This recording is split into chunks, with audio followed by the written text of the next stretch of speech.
جب دنیا اپنی نعمتوں کو لے کر کسی کی طرف بڑھتی ہے تو دوسروں کی خوبیاں بھی اسے عاریت دے دیتی ہیں، اور جب اس سے رخ موڑ لیتی ہیں تو خود اس کی خوبیاں بھی اس سے چھین لیتی ہیں۔ لوگوں سے اس طرح ملو کہ اگر مر جاؤ تو تم پر روئیں اور زندہ رہو تو تمہارے مشتاق ہوں۔ دشمن پر قابو پاؤ تو اس قابو پانے کا شکرانہ اس کو معاف کر دینا قرار دو۔ لوگوں میں بہت درماندہ وہ ہے جو اپنی عمر میں کچھ بھلائی اپنے لیے نہ حاصل کر سکے، اور اس سے بھی زیادہ درماندہ وہ ہے جو پا کر اسے کھو دے۔ جب تمہیں تھوڑی بہت نعمتیں حاصل ہوں تو ناشکری سے انہیں اپنے تک پہنچنے سے پہلے بھگا نہ دو۔ جسے قریبی چھوڑ دیں اسے بیگانے مل جائیں گے۔ ان لوگوں کے بارے میں کہ جو آپ کی ہمراہ ہو کر لڑنے سے کنارہ کش رہیں، فرمایا ان لوگوں نے حق کو چھوڑ دیا اور باطل کی بھی نصرت نہیں کی۔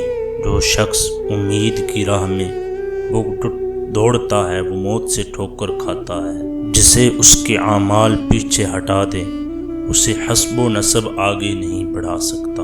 اے آدم علیہ السلام کے بیٹے، جب تو دیکھے کہ اللہ تجھے پے در پہ نعمتیں دے رہا ہے اور تو اس کی نافرمانی کر رہا ہے تو اس سے ڈرتے رہنا۔ جس کسی نے بھی کوئی بات دل میں چھپا کے رکھنا چاہی وہ اس کی زبان سے بے ساختہ نکلے ہوئے الفاظ اور چہرہ کے آثار سے نمایاں ضرور ہو جاتی ہے۔ مرض میں جب تک ہمت ساتھ دے چلتے پھرتے رہو۔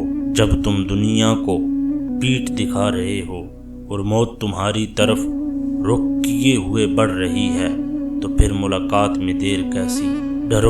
ڈرو اس لیے کہ بخدا اس نے اس حد تک تمہاری پردہ پوشی کی ہے کہ گویا تمہیں بخش دیا ہے۔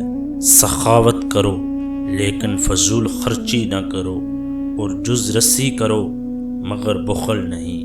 بہترین دولت مندی یہ ہے کہ تمناؤں کو ترک کریں۔ جو شخص لوگوں کے بارے میں جھٹ سے ایسی باتیں کہہ دیتا ہے کہ جو انہیں ناگوار گزریں تو پھر وہ اس کے لیے ایسی باتیں کہتے ہیں کہ جنہیں وہ جانتے نہیں۔ جس نے طول طویل امیدیں باندھی اس نے اپنے اعمال بگاڑ لیے۔ یہ انسان تعجب کے قابل ہے کہ وہ چربی سے دیکھتا ہے اور گوشت کے لوتھڑے سے بولتا ہے اور ہڈی سے سنتا ہے اور ایک سوراخ سے سانس لیتا ہے۔ فتنہ و فساد میں اس طرح رہو جس طرح اونٹ کا وہ بچہ جس نے ابھی اپنی عمر کے 2 سال ختم کیے ہوں کہ نہ تو اس کی پیٹھ پر سواری کی جا سکتی ہے اور نہ اس کے تھنوں سے دودھ دھویا جا سکتا ہے۔